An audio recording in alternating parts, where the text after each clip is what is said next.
Good morning, Steven. Well, hello, there it is. Hey, how are you? Oh my God. How are you two? Good. Good to see Really you. good. You too. Garrett, I have not seen you in holy balls. Probably 14 years? since '09 or something like that. Oh, Yeah, nine it was. Yeah. it's been a minute. Wow. Thanks for joining us today, by the Oh way. my This God. is Thanks for great. having me. I appreciate it. We're really excited to talk to you. Well, let's get rolling then. Jim, you want to do the countdown? Sure. Great. Okay, so here we go. 3, 2, 1. Hi, and welcome to the State of Shakespeare. I'm Jim Elliott, And I'm Garrett Vandermeer. and today on the program we have Steven Charles Marzolf. Hi, Steven. Hi, Jim. Hi, Garrett. Thanks for having me. Steven is a professional actor and is the head of the undergraduate performance at the University of Arkansas. He has taught acting classes nationwide and acting Shakespeare's folio across the country with professional companies as well as numerous universities.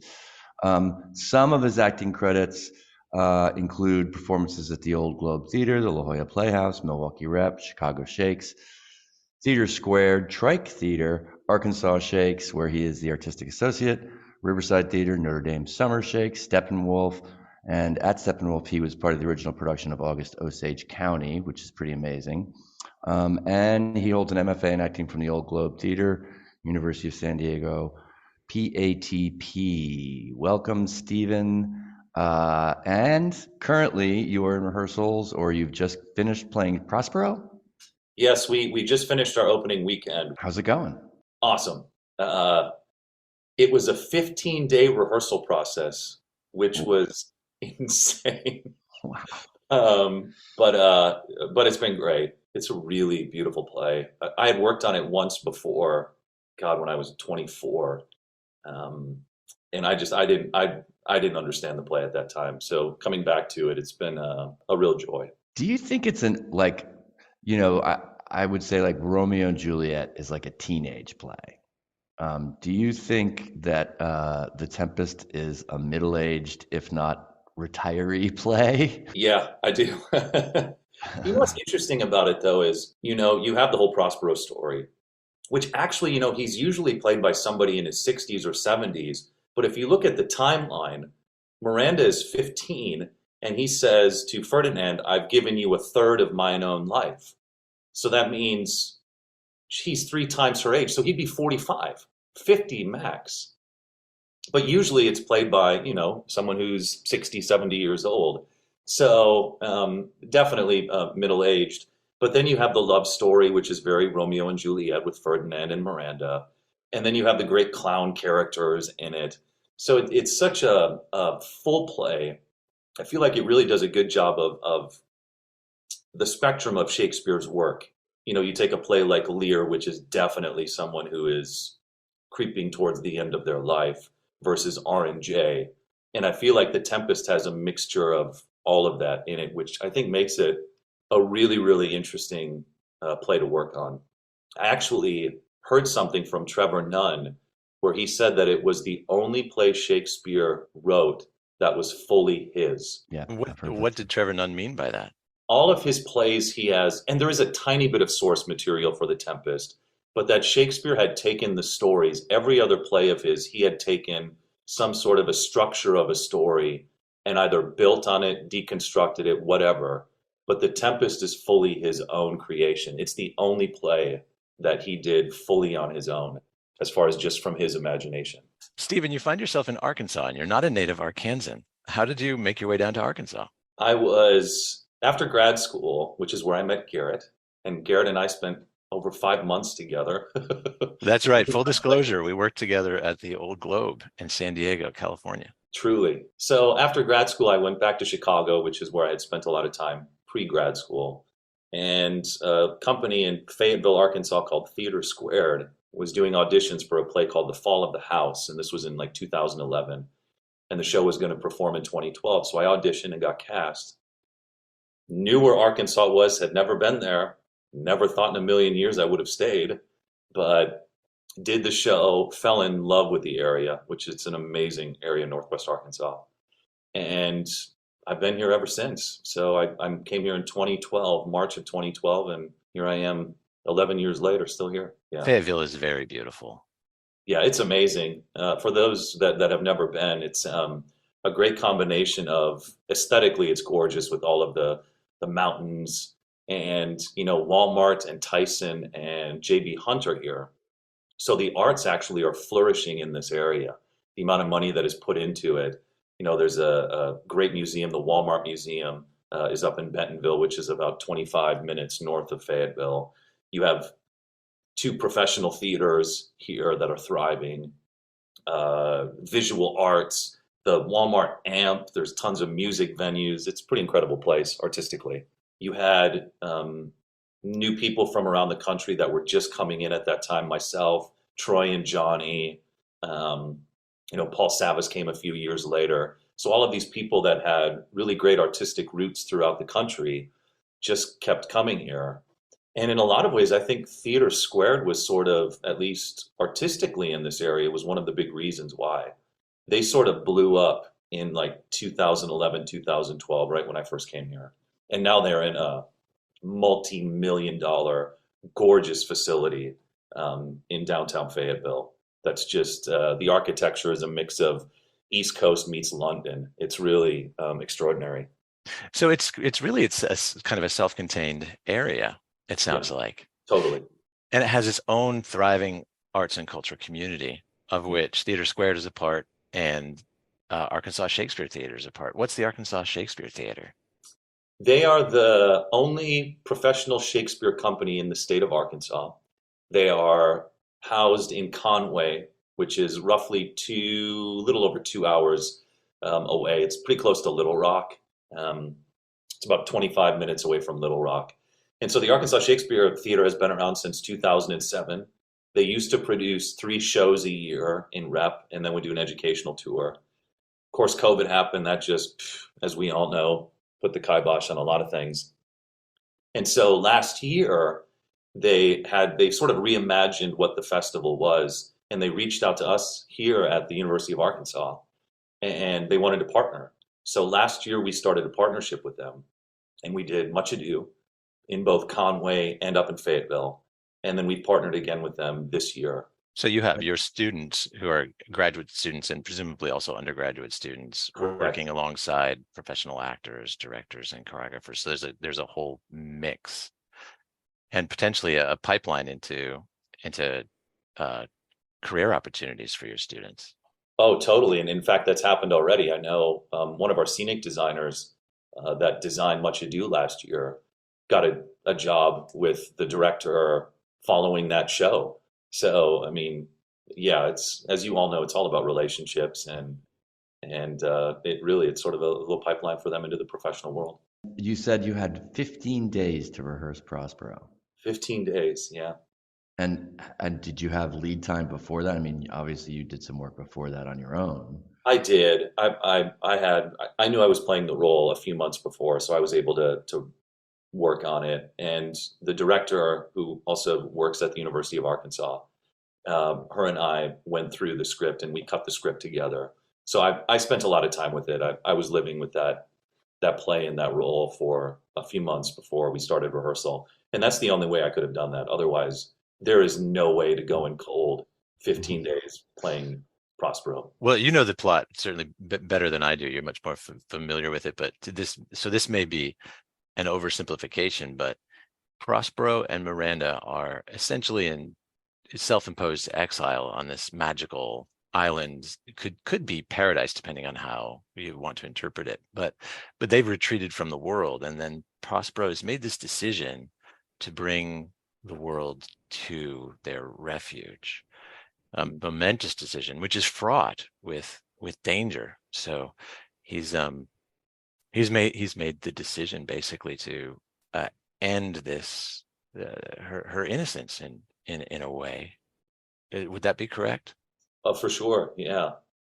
It's to spend 12 years on a deserted island with your daughter and raising her, and then having the idea, I think it's time for her to get married. We need to go back to civilization.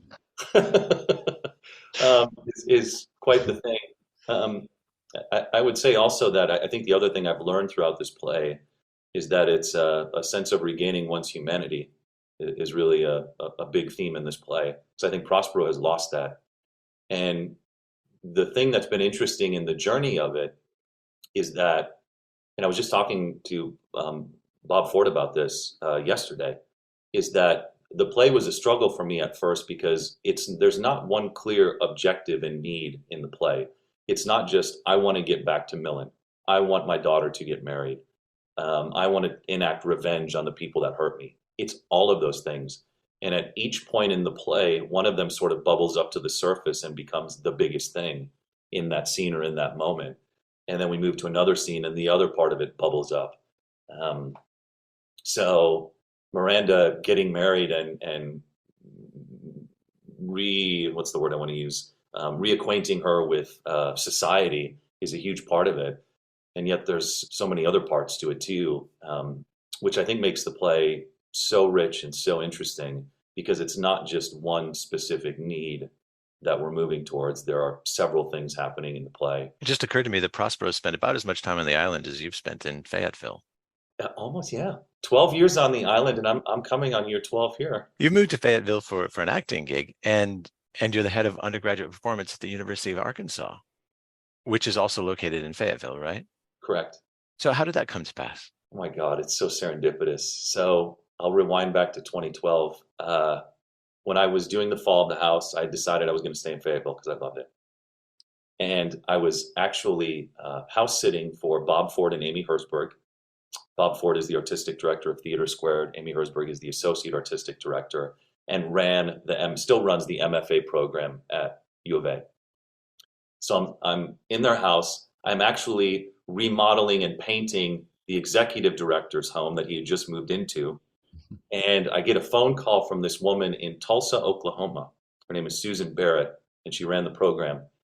And she said, is this Steven? I went, yeah, who are you? And she goes, I got your name from a colleague of mine, Michelle Dill. And I went, okay, I have no idea who that is. She was just in Ireland. She was a student of the U of A, and her mentors, Bob Ford and Amy Herzberg, were crossing the street. They had not seen each other in 10 or 15 years and started talking. And Michelle said, we just lost our acting teacher at Tulsa. Do you have any ideas of somebody that could fill in for that? And Amy said, yeah, he's house sitting for me right now. So I ended up teaching at Tulsa for 3 years. And then I left Tulsa and I was like, I'm done teaching. I just want to freelance act again. And Amy called me up because she knew I had left Tulsa. And she said, hey, there's a position that's opened up at the U of A. It's teaching one class a semester. And then you're going to sit in and watch me you'll sit in and sort of help me with my Meisner class. And I went, okay, that's just like a class and a half or something like that. Well, of course, I get sucked in and it blows up into now me running the program. Amazing. But you also continue to act, and so you're juggling two things. It's so interesting, the balance between being a teacher and an artist, in that they can inform each other so much. And yet there are times I feel like there's this war inside of me in which they try to fight against each other. The practicality of being a teacher and knowing that there is a nice financial aspect to that. And yet that also has not allowed me to do certain things because I can't just pack up and leave like I could when I was a freelance artist. You know, you just do the 6-8 week gig, finish that gig, move on to the next one. But when you have responsibilities of 100 undergraduate students, I can't just pack up and leave because we don't have enough people. We have a good sized program, but there aren't enough people that can fill in and take over my classes continually. Once in a while, that's fine. But so I'm grateful to Theater Squared and Trike and Arkansas Shake so I can still act professionally, and quite a bit, actually. I think that each side is resolving itself and understanding more that there is a synthesis between the two, and it's not, ooh, I identify myself as a teacher and that means I can't be an actor, or I'm an actor and that means I can't be a teacher. Like I said, I've really learned that they inform each other the older I've gotten. You know, when I started teaching in 2012, I had never taught before, and I was in my early 30s at that point. So, you know, it was, my God, what am I making? $50,000 a year? Holy crap, this is awesome. After all the years of, you know, struggling as an actor. Yeah. But then I was really entrenched in that, and I could sense the acting part of me started to become bitter and upset about that. So I've just realized the older I've gotten is to really find a synthesis between the two. It's such a strange career, right? We feel like we're just getting started, and then maybe we get a little bit of traction. And then all of a sudden we're playing Prospero and thinking, what happened? These are the roles for old people. That's Wait a right. minute. What's going on here? And God, I met Garrett when I was in my late 20s, early 30s. Well, Stephen, the piece that you've chosen to share with us today is from The Tempest, and it's Act 4, Scene 1. Can you give us a little bit of background? So we are creeping towards the end of The Tempest. And in this scene, this is where Prospero is bringing his daughter Miranda and soon-to-be son-in-law Ferdinand together to get married.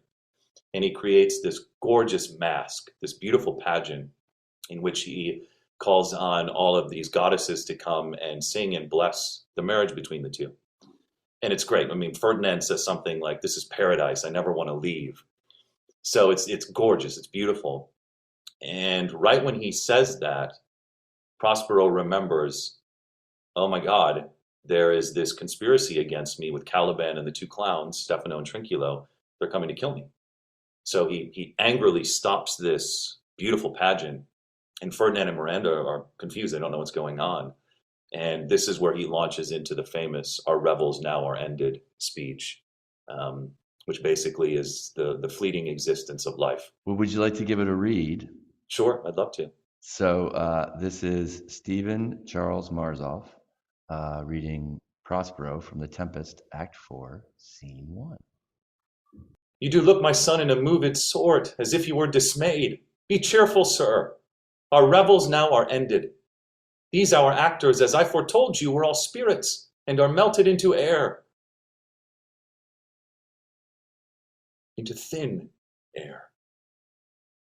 And like the baseless fabric of this vision, the cloud-capped towers, the gorgeous palaces, the solemn temples, the great globe itself, yea, all which it inherit, shall dissolve. And like this insubstantial pageant faded, leave not a rack behind. We are such stuff as dreams are made on, and our little life is rounded with the sleep. Sir, I am vexed. If you be pleased, retire into my cell, and there repose. Turn or two I'll walk to still my beating mind. There's so much to unpack with this speech. It's such a beautiful speech. Mm-hmm. The first thing I want to talk about is something that you did performatively, which is there's a nice, big, huge pause and change after are melted into air and before into thin air, which for our listeners is line 166. And the whole speech for you changes there. So tell me about that. The beginning of the speech feels like a reaction to what is happening with Ferdinand, and specifically Ferdinand, but also Miranda, because a lot of it is, be cheerful, sir. I told you that this masque was going to end. And then in that caesura there, it feels like there's a discovery for Prospero that, and I'll be honest, when we were working on this, this was a little bit of a struggle, this speech, because my impulse was actually to make it all about them. And it became, I just don't want to color it with anger because, obviously there was objective and action and all of that. But there was so much anger and bitterness, not towards them, but towards this whole plot against Prospero and blaming myself and all of this. And what I realized is that I think it's more interesting if there's a discovery for Prospero too in this. And in that caesura, it's also the discovery. It's for them, but it's also for himself too, of, oh my God, yeah, there is a fleeting quality to it. And it, they're melted into air, but the air that we have is like that. It's razor thin. and in an instant, everything can go. And so that caesura is a discovery, as much for Prospero as it is for getting them to understand the fleeting nature of life.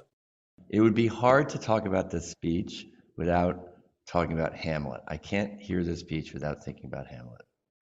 Does the same thing happen to you? Absolutely, and a little bit of Macker's too. Yeah. At the end of the tomorrow and tomorrow and tomorrow speech. Yeah. And it seems so, and a lot of people, like the scholars and all that kind of stuff, will point to this as Shakespeare being sort of self-referential about his career and his life. And I'm not so sure that's true because he's written about this stuff before. But it is this idea of dreams and moving on to a new space. Do you think that's what's happening? I mean, the way you performed it, it seemed like he was having that sort of like, I'm getting on in years. But as we discussed, he's only 45. Right.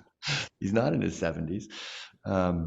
So, I mean, why do you think he has, I mean, without to be sort of blunt about it, why do you think he has death on the brain? Because of the impending attack? I think so. I think that's where a lot of that comes from.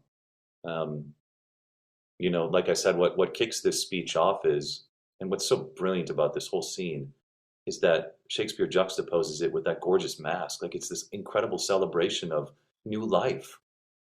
And then in that moment, Prospero, what I like to say,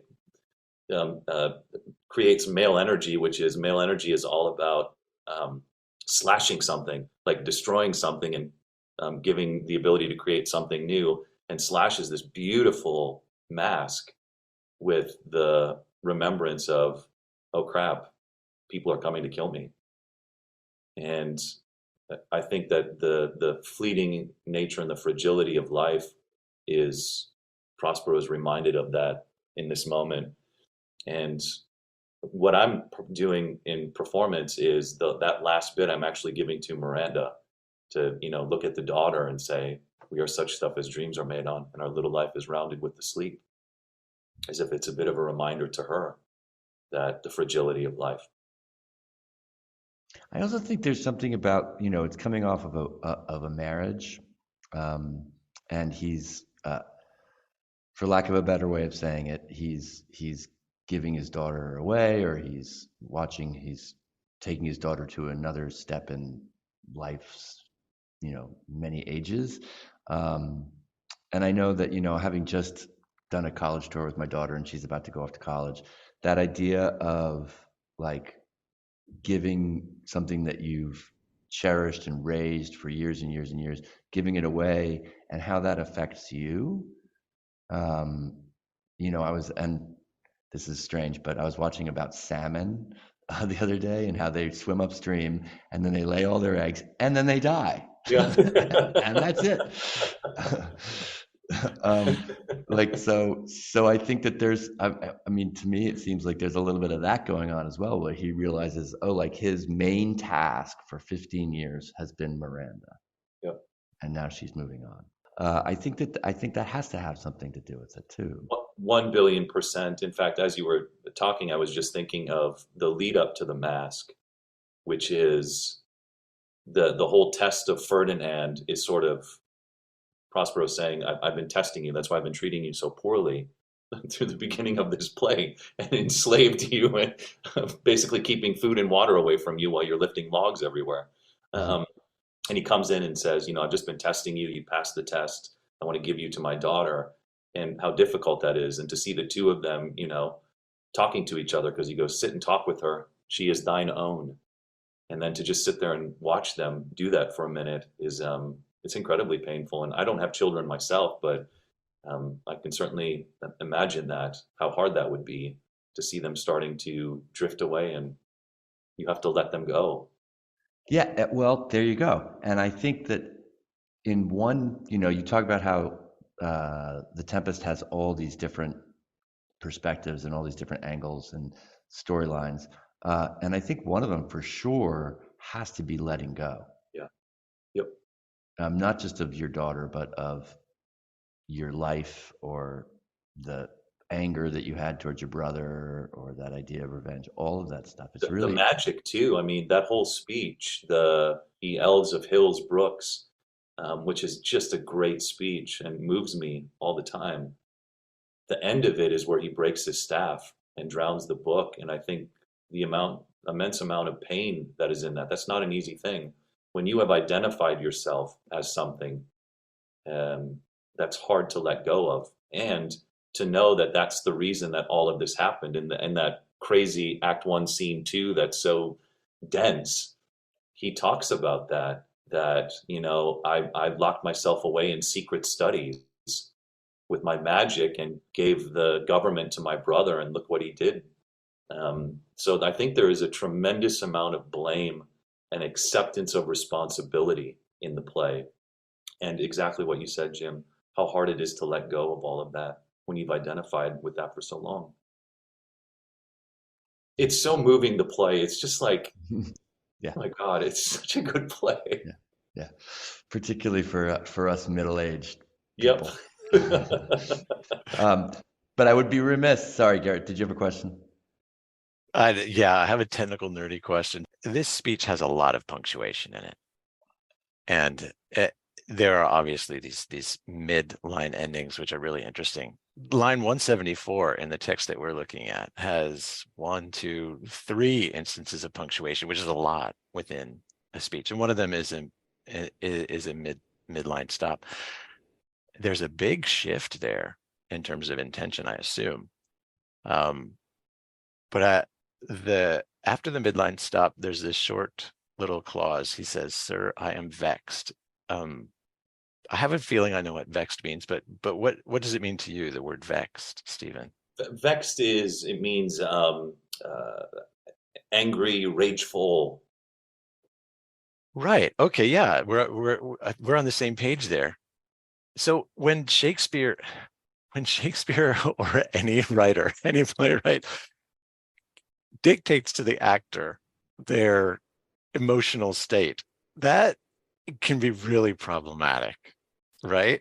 How do you handle with that? I would see that line if I were working on this speech. I would see that line and I would cringe, because I would say to myself, well, I've got to handle this somehow. Am I going to try to manufacture this emotion because I feel like I need to give Shakespeare his due? Am I going to decide that as the character is dissembling here? What do you do? It's funny because when I teach this, I actually say it's kind of a gift in a way because he's laying the roadmap out for you. But I totally hear what you're saying. It's like in a contemporary play, if it says something like drunkenly does this, and you're like, oh crap, I have to be drunk here. Yep, I'm going to put that on. You immediately go there. How am I going to do that? I so get that. I think you can look at it from the perspective of at least what I try to do is. Shakespeare's giving you guidelines, and it's important to understand what all of and I teach this in the folio, it's understand to know all of the rules, and even in specific words that he's giving you. And yet, as long as you are being truthful to the script, I think you need to work it out in the way that's best for you, and to not necessarily just have to manufacture that going, oh crap, here comes the angry line. I better be angry on this. So what's your choice? How do you handle it? This one specifically. When we're doing it in performance, that last bit that goes to Miranda, I'm pretty emotional there, just like heartbroken, and there's a lot of blame. And so the vexed, rather than it being this, I've been angry and pissed, which is what I tried to do with the speech, which was interesting early on. But I think it's more of my mind is vexed right now. It's just, there's so much happening in it. It is the way I've interpreted that. Because otherwise, you're right, Garrett. It's just, oh, here we go. Right. I need to be angry. So while you were talking, I was going to my good old Schmidt lexicon. And according to Mr. Schmidt, vex is irritated and annoyed. Okay. But that's part of the work we do as actors, is we look up all the different possibilities. But what I saw for you when you performed it is that you were sort of shaking something off. And that's what I interpreted your vexed to be. Yeah. I'm not, yeah, let's go back to what we were talking about in the beginning of this speech. Yeah. And I think that, to answer your question, Garrett, from my perspective, like Shakespeare does tell you those things, those emotional things, but we as human beings experience emotions in so many different ways, and the expression of our emotions come out in so many different ways that it's really, to go back to you, Steven, it becomes a personal choice for the actor from that exploration. So I think that's a great question, though. So the other thing about this speech that obviously scholars love to look at is the meta-theatrical quality. And do you do any of that referencing in your production, or? No,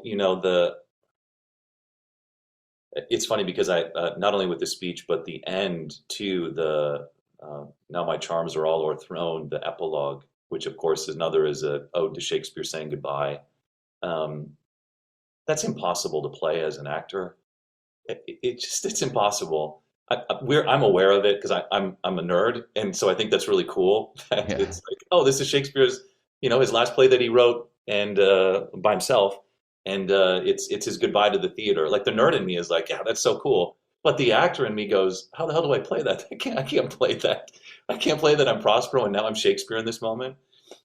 And the epilogue was actually a challenge too. And I talked with the director because I went, we could just do this where we finish the play and then I take the costume off and just stand there as Steven and be like, hey, just talking to you here. And I went, that feels so inauthentic to what the journey has just been.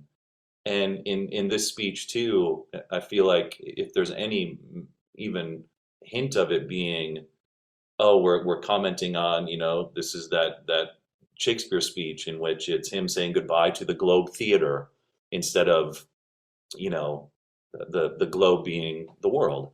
Right. So to me, the nerd in me goes, yeah, I'm very aware of it. And I think that's really cool. But the actor, if I did that, it would just ruin the play, I think. Yeah, I think there was a guest once, I think it was Liz Wiseman, who said that's not the actor's concern.